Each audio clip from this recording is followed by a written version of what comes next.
shrouded in cloud, cloaked in mystery. We're up on the equator, on the spine, the highland, the rugged, unforgiving terrain of Australia's closest neighbour.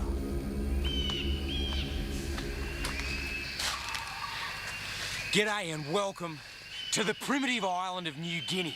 On this mission, I'm going to take you from the mangroves all the way across the swamplands, up a river, into the rainforest, and right up into the mysterious jungles in the clouds.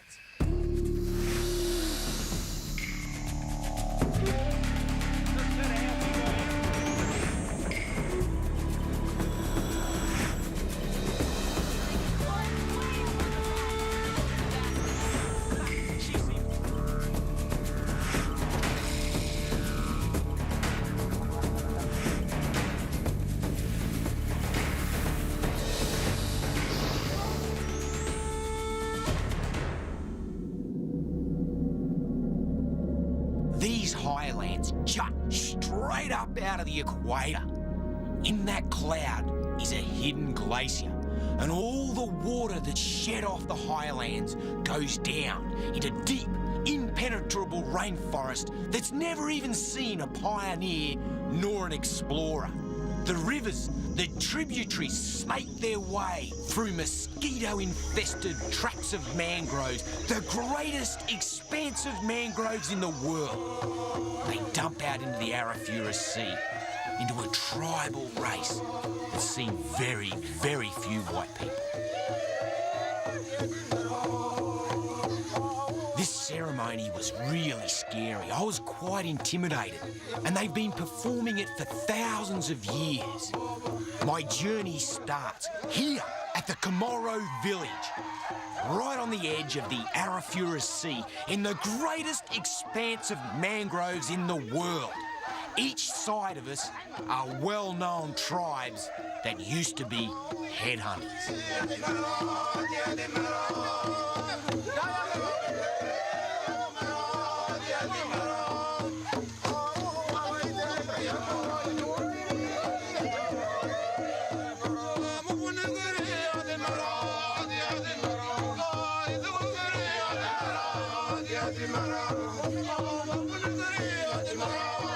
What an honour to be greeted with such a ceremony by the entire tribe of 300 to 400 people. How's that for a traditional greeting? Unbelievable. Thank you very much.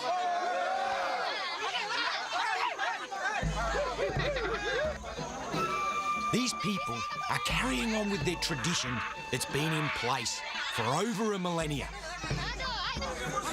And unfortunately, I can't understand their native tongue.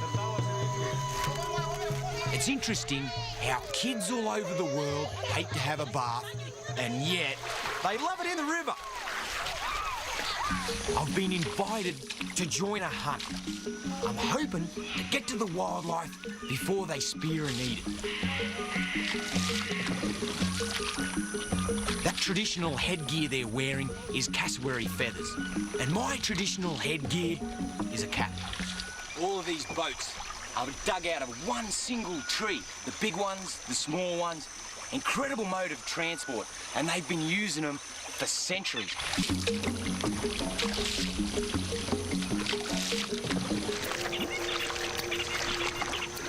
Wiki. Here we go. There's a mangrove monitor up here on the beach. Here we go.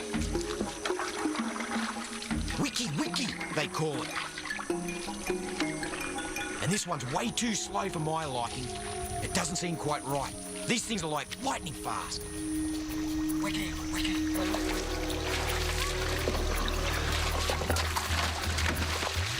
Check this bloke out. You know, I've never ever been able to get this close to a mangrove monitor. There's something wrong with it. Come here, mate. No jumping.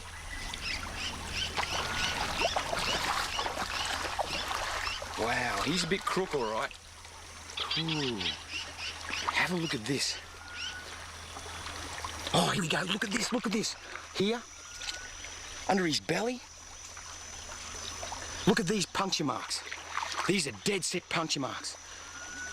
And you can see, like those two there, and these two here, I'd say, whack, crocodiles grabbed him.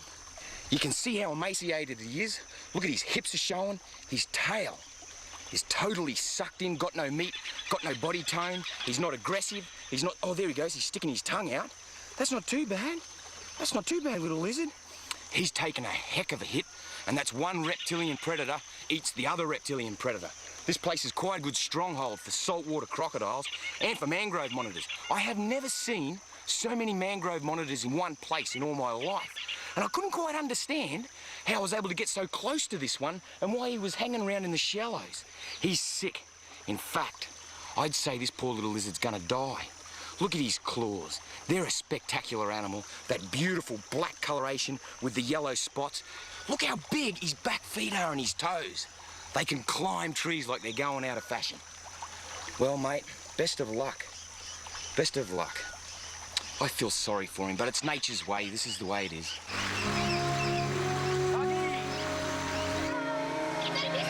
Steve's leaving the Comoro village on a journey that will take him from the Arafura Sea up through the mosquito-infested mangroves, into the lowlands, up through the rainforests, from the foothills of the highlands, right up to the top of the world, to the jungle in the clouds.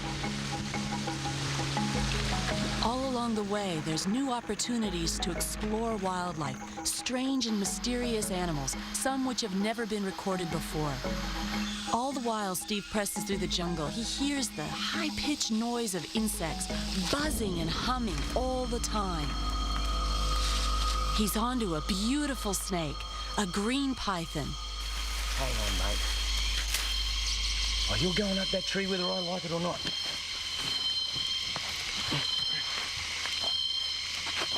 Whoa. Trying to be really gentle. I can't believe it. A green python.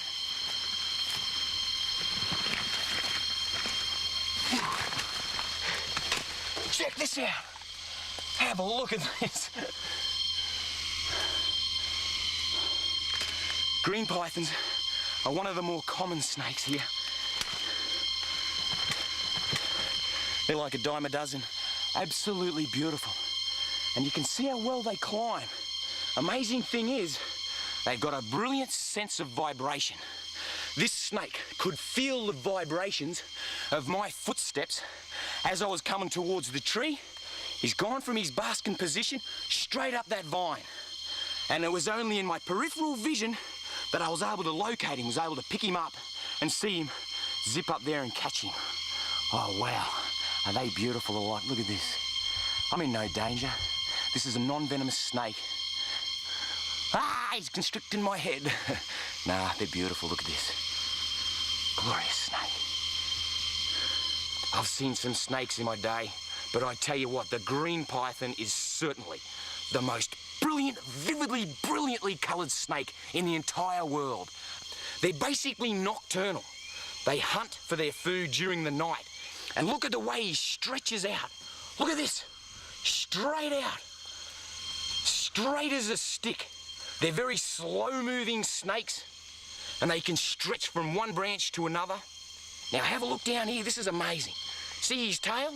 Look at the blue coloration of his tail. This is one of the few python species in this world that will caudal lure. So they'll actually stick their tail in amongst the leaf litter or on a tree, and they'll wiggle it like this. Right, so that's a lure. So he's wiggling, wiggling, and he'll have his neck into the S position, ready in ambush. Wiggle, wiggle, wiggle, wiggle, wiggle. As soon as a little rat or a mammal or even a lizard comes close enough, whack, strike, coil around it. Right round it, tighten up, and air's pushed out. And as that animal tries to breathe, air gets less and less air until the animal is finally asphyxiated. Pythons don't actually crush their food, they asphyxiate them by cutting down the amount of air they can get into their lungs. They're a beautiful constrictor. They're very common here in the lowlands, very common.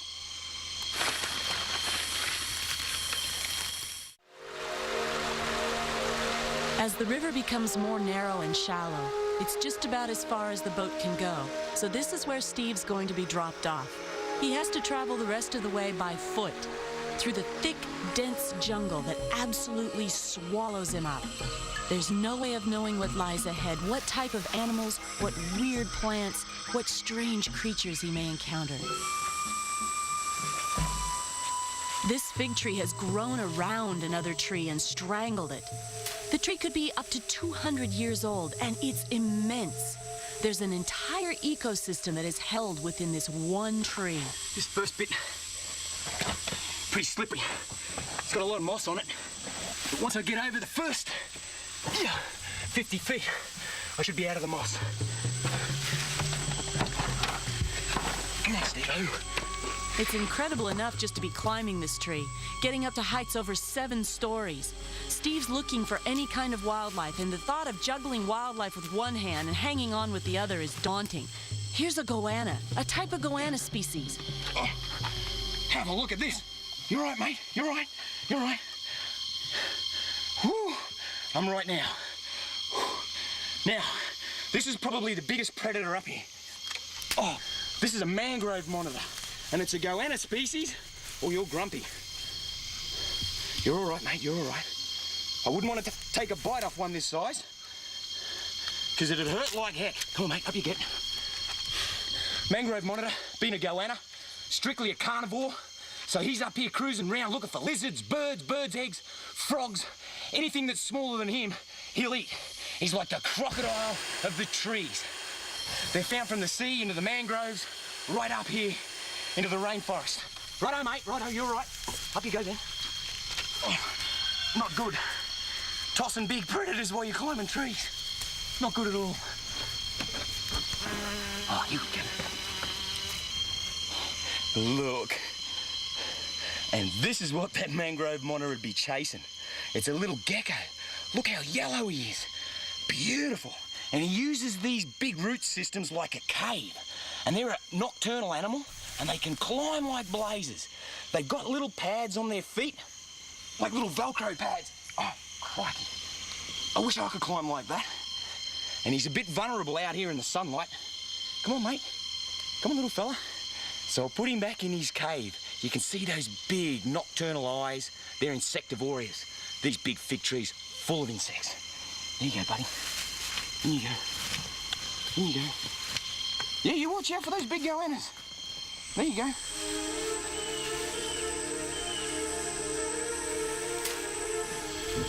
Steve's finally made it into the canopy. And have a look at how far down it is. Oh, maybe you better not look. The jungle is made up of layers, and when you finally get into the canopy, you discover wildlife that you can't possibly imagine. Steve's gone 200 feet up just to check it out.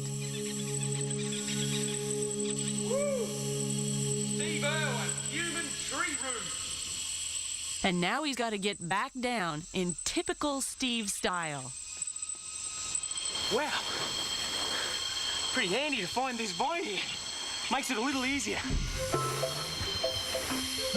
Swinging down the vine like that, I think all he needs is a loincloth. Now that he's reached the understory again, he's back on the ground. And you can see that the jungle's overgrown, even on the floor level. The plants are above Steve's head. Jungle rules. Steve cuts through the jungle using animal trails. And like most animal trails, they eventually lead to water. Oh, hang on, mate. Death adder. Have a look at the way he curls up under the leaves. In fact, these guys are leaf. Ooh! I'm just going to try and grab him here.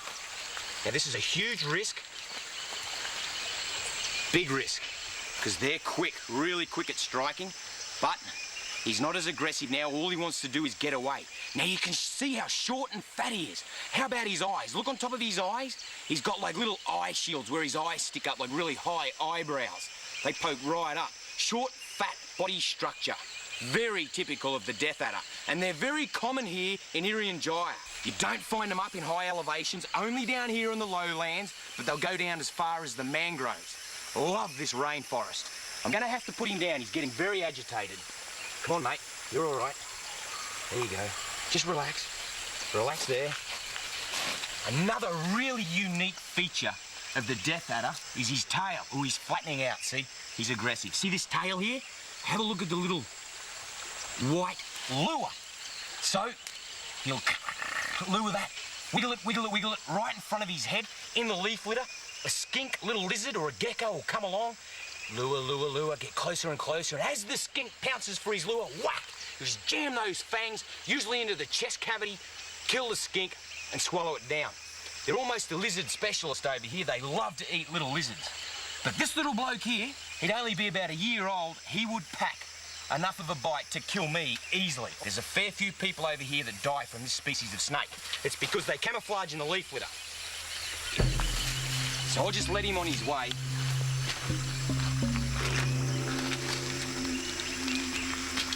Just go on your way, little fella.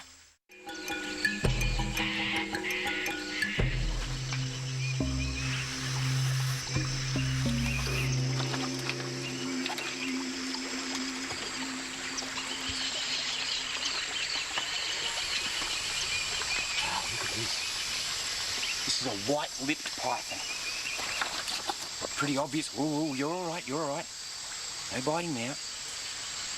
Pretty obvious why they call him a white-lipped python. You can see its lips got those beautiful white scales. Well, you're going to bite, aren't you? It's a little bit grumpy. Understandable. It's having a nice leisurely hunt through these mossy rocks. And I disturbed her. Oh. I'm sorry, sweetheart. I can't say I blame her. She's really angry. She was just having a nice leisurely hunt, and I've come and disturbed her. And look at that beautiful gold coloration along the side of their body. Like all pythons, she's a constrictor. These white-lipped pythons are notoriously aggressive, and I don't want to get her too upset, so I'm just going to let her go on her way. There you go, sweetheart.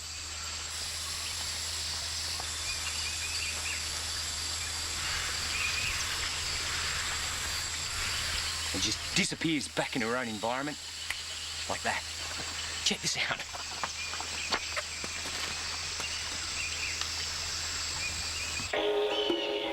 Steve's continuing to follow the crystal clear streams up towards the foothills of the highlands. This is cold water coming down from the mountain. And traveling up the streams is easier than cutting through the jungle. It's a great way to spot wildlife too, because, hey, everything comes down to the water. Hey.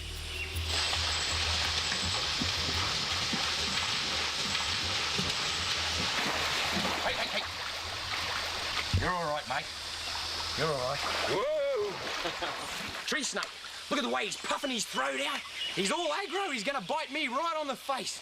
They can get out straight as. And when he puffs that throat up like that, he means business. Look at him. No matter where I go, he just keeps going at my face. And that's a predator avoidance system. He's going to strike, bite me on the nose. And so if a predator comes, he puffs his throat out. Look how big and tough I am. And whack, he'll actually strike out at you. Look at that forked tongue going. Tree snake, he's got some beautiful banding there. Look at those bands coming back. And he's cruising around in the water, getting a feed of frogs. Oh, he's hissing, opening his mouth up. You're a funny little snake. I'm not going to hurt you. I'm the friend of the snake. Come on, then. Come on. Quick, away you go. Even though this is a tree snake, like all snakes, it's a very good swimmer.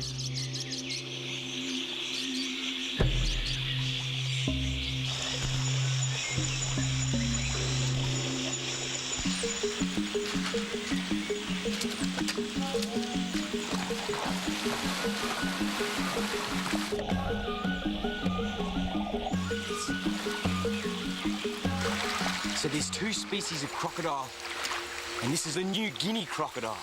They're predominantly found in fresh water, but they can actually go down into the coastal areas, into brackish water, and occasionally they'll enter salt water.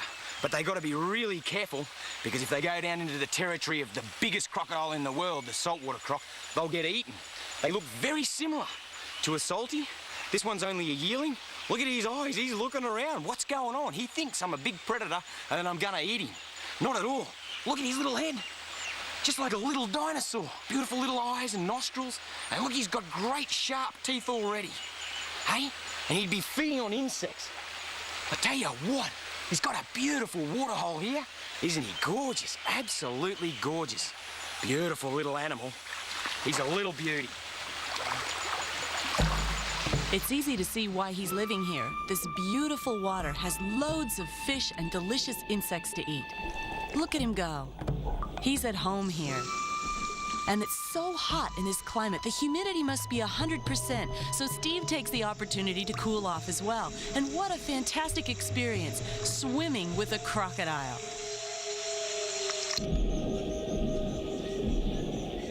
There's nothing to worry about with the New Guinea crocodile because it doesn't grow large enough to see people as a food item, so even his mom and dad wouldn't pose a threat.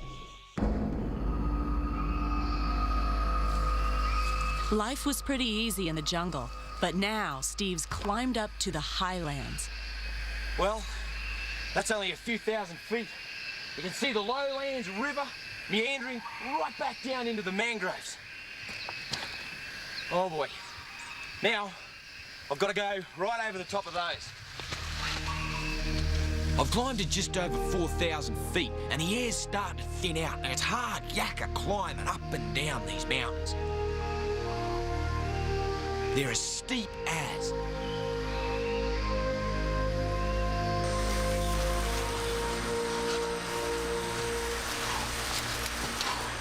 Going up and down these mountains, I need legs, like a tree kangaroo. But when you're traversing across, crikey, it's hard yakka. And you're on such a hideous incline that you need one leg longer than the other. This whole place is dotted with caves. I can't wait to see what wildlife's in them.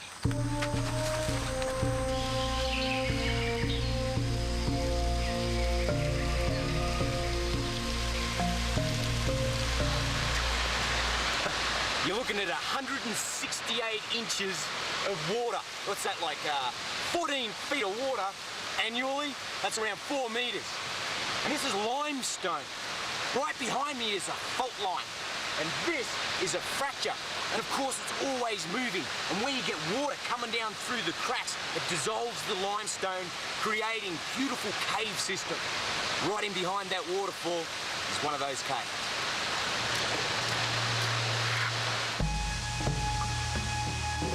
These caves are going to be incredible because they're not explored. It's very difficult to get to them because you've got to go against the current. Steve's risking everything going up this water because it has tremendous force and the rocks are very slippery. But there could be incredible things inside.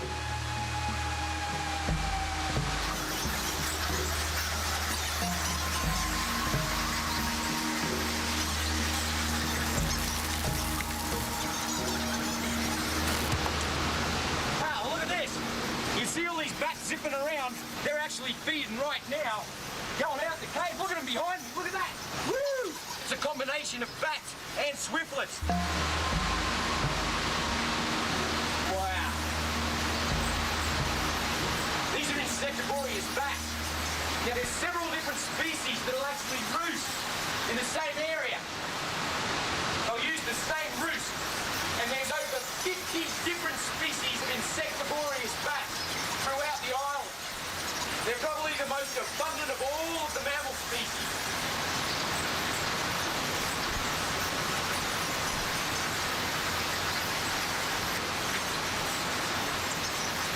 Come here, little fella.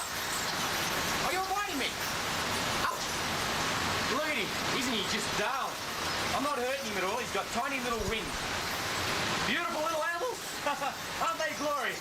And they've got quite good claws on their back feet, little tail, and of course those membranes for wings.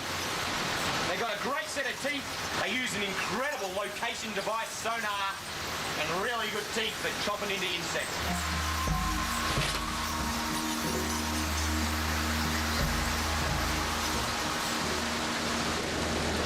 All around the walls of the caves, almost over vertical, are the swiftlet nests. And so when Mum and Dad go out to feed on insects, they leave their chicks. They only leave them for a short period of time. They don't want them to cool down. However, it is quite warm in here. And then they'll come back with a beak full of insects, and they'll tease the little baby chick, and she'll open her mouth, and in they'll go. There's a whole combination of eggs, little pinky chicks, and just feathers.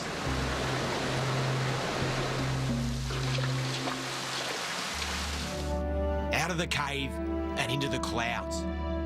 I gotta pick up the pace, because I've got a rendezvous.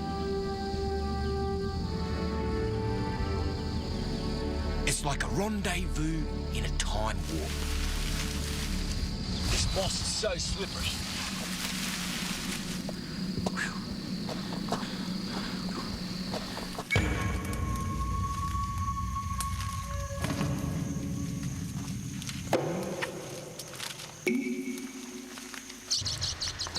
Welcome to the highlands of New Guinea, here in Irian Jaya. This is German from a Mungmei tribe. Yeah. Special handshake. Good. Yeah. Bagus. Bagus. Yeah. So welcome into the Mungmei tribe's territory. We're way up in the highlands, probably up around 4,500, 5,000 feet elevation, and this is the home to some pretty incredible marsupials. We've got tree kangaroos, various species of cuscus, and it's hard yakka. Most of the time we're going up and down hills. And have a look how this bloke's built. He's like a giant big piece of steel. He's got muscle on his muscles. Very strong. And you can see these, look at this. This is their weaponry. Very unique. They've got no feathers on the end. And this one would be for couscous. Couscous. Couscous. Couscous. Ini untuk couscous. Yeah. Ya. Ini untuk burung. Fish. Ya, burung. Burung begini. Burung. Oh, bird. Ya. Bird. Uh-huh. Ma. Langsung. Which one? This one, Barbie. Babi. Ini. This one. Ya. And they put a poison, this black tacky-like stuff, and when they hit a barbie, a pig, or a cassowary, they die very quickly. Tell you what, this is awesome, unbelievable, and getting the lay of the land. This bloke's grandfathers, they've all been in here, and they had the lay of the land down pat. Run around here without shoes on, holy smokes. Of course, as soon as he finds something, I'm going to scoot up the tree and get in nice and close so as we can have a close look at him. I'm not interested in shooting them to eat. We'll go down the markets and buy some fish later. Here's a people that have the lay of the land. Tribal peoples throughout New Guinea understand their environment just like the animal species they share it with.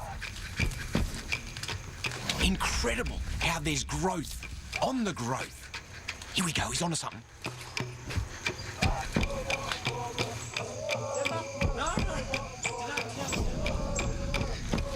He has a lot of trouble understanding. I want to look at it. I don't want to eat it.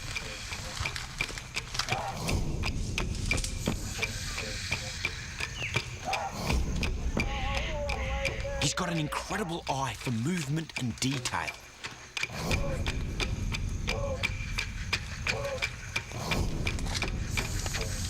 He moves through this jungle with instinct. Powers of observation are absolutely everything. And I'm already starting to pick up a few techniques, what to look for. You can see the claw marks in this moss are quite obvious. And he picks up on them really well. You can hear that rustling. We're coming onto another tree kangaroo or a big cuscus. Oh, kangaroo. Oh, tree kangaroo. Yeah. Oh, It's a tree kangaroo. We're seeing stuff as we go, but as it gets closer to dark, we'll see a heck of a lot more. Everything's already starting to happen.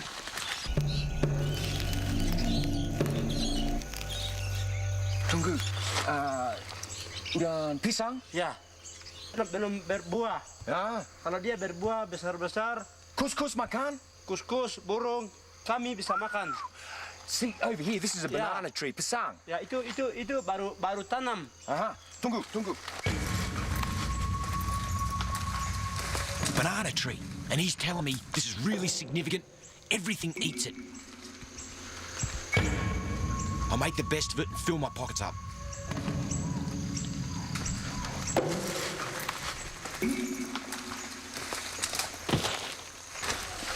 You never know. Pocket full of bananas wouldn't go astray. So this one, like,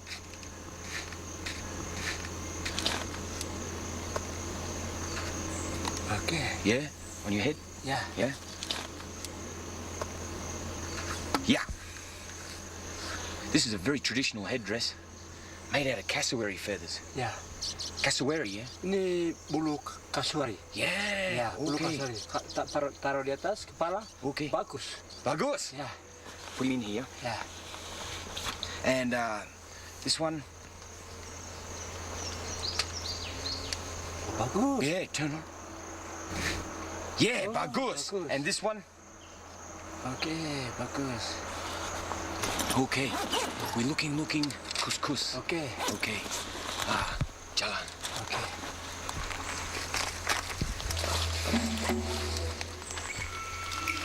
We're establishing an absolutely phenomenal communication.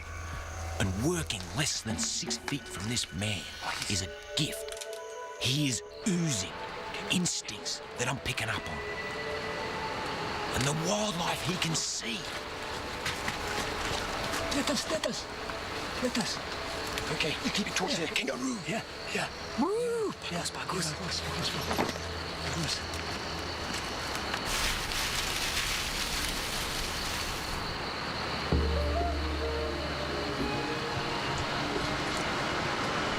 How's this? Doria's tree kangaroo. This is the largest of the tree kangaroos. There's about 9 or 10 different species and subspecies. They use their front claws to grip. Absolutely insane to think that you can get so close to these animals. Especially, we stirred it up. She bolted up a tree. Look at her tail. Look. Sang, Yeah. makan kangaroo. Ya. What a beautiful animal. Look at this, he's on it. Yes. Notice the way she grips the banana with her front feet. Their little front paws are quite dexterous.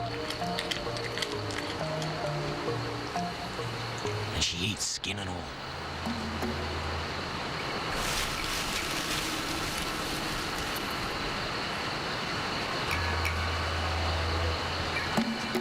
You can see that big, long tail. It's very powerful, and it's like a counterweight.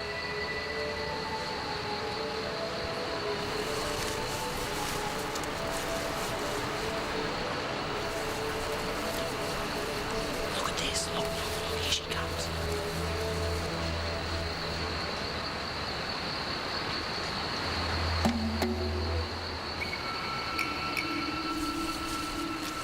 I'm gonna fall on my neck and then I just gotta reshuffle.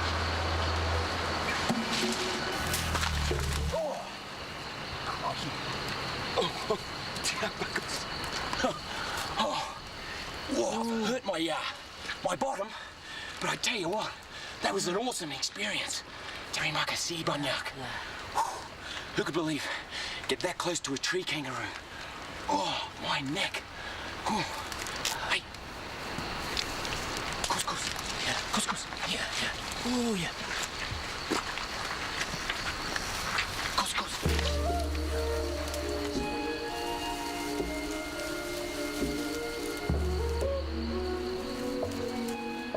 Stein's couscous must have been attracted by all the banana that's dropped down and the crushed banana in my pocket.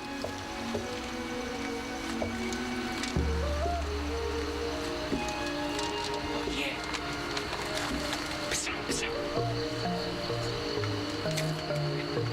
It can smell the bananas.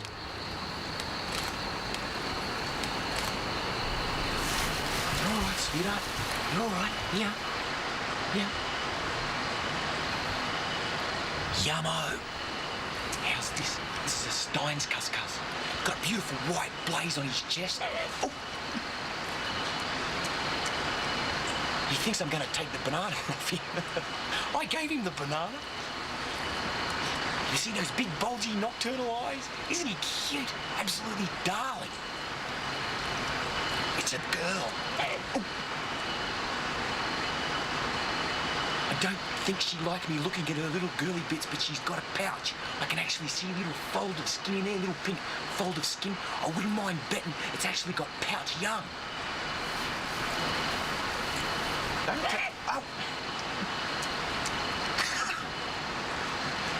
little devil. Too good. This is too good. I can't believe how low a tree this girl's in. Really low. She'd be flat out being 6 feet off the ground. Obviously, you can see her bulgy little eyes.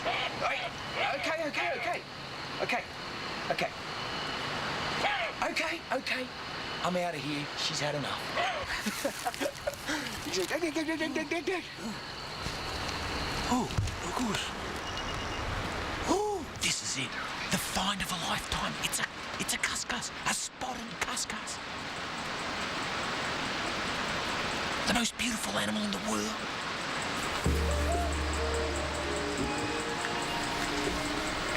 I can't believe this. This is a spotted cuscus.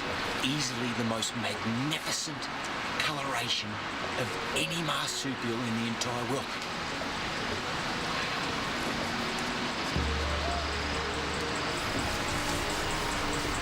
Here he comes.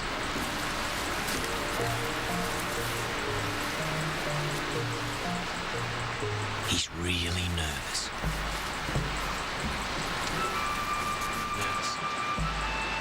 Come on, mate, come on. He's got the taste for it.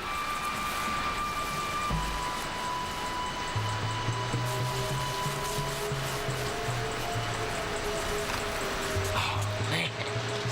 Yes! Oh, they are one incredible animal. They're pretty well nocturnal. And this guy's waited till dark before he moves. Look how big his eyes are. And what a face. Look at that for a face. Is that the prettiest face you've ever seen? They are so cute. You just want to squeeze their little cheeks and kiss them right on the face. Here in New Guinea, there's 9 different species of cuscus.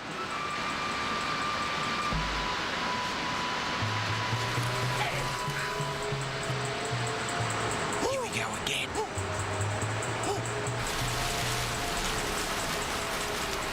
Incredible stuff. I'm gonna get out of this canopy. To complete my journey, I'm gonna go up by chopper, up to an equatorial glacier. One of only a few, a handful in the world. This mine is located at over 12,000 feet up in the mountains, and it's an engineering masterpiece to build a mine so high up. So now we're going to go way up over the top of the clouds, over the top of those mountains, right up to an equatorial glacier. The pilot's gonna have to go on oxygen. The air's too thin. He can't afford to have the risk of passing out, or we all die.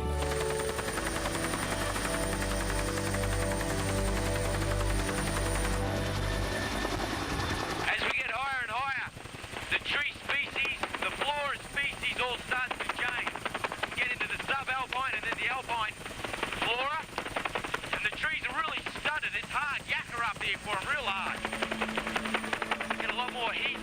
Mosses and lichens flourish up here, and the wildlife starts to deteriorate. Gets into really rocky terrain. We're literally on the spine of the mountain range that cuts straight across Irian Jaya. You can see these layers of rock. This is where the plate of northern Australia pushed into this tectonic plate, and it pushed the bottom of the ocean right up here, and it's now super high, and all these layers used to be the bottom of the ocean. Talk about the top of the world. We're trimming at around about 16,000 feet. This is the highest point between the Andes and the Himalayas. The helicopter's only got a very narrow window to drop me off and pick me up. Around about 4 minutes, we've got to come in with less than half a tank of fuel and get ready to get back in there and hit it back down again. If you can imagine, this whole area down through here used to be a big glacier, and it's just diminished over the years. We're just seeing the last part of it. It used to go all the way down, straight down through here. And slowly but surely it's eroded and formed this magnificent rock formation.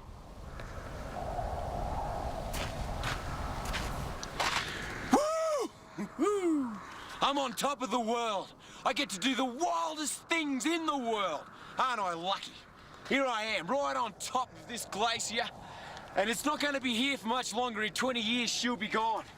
Crikey, I wonder how old this ice is. Check this blue ice down here.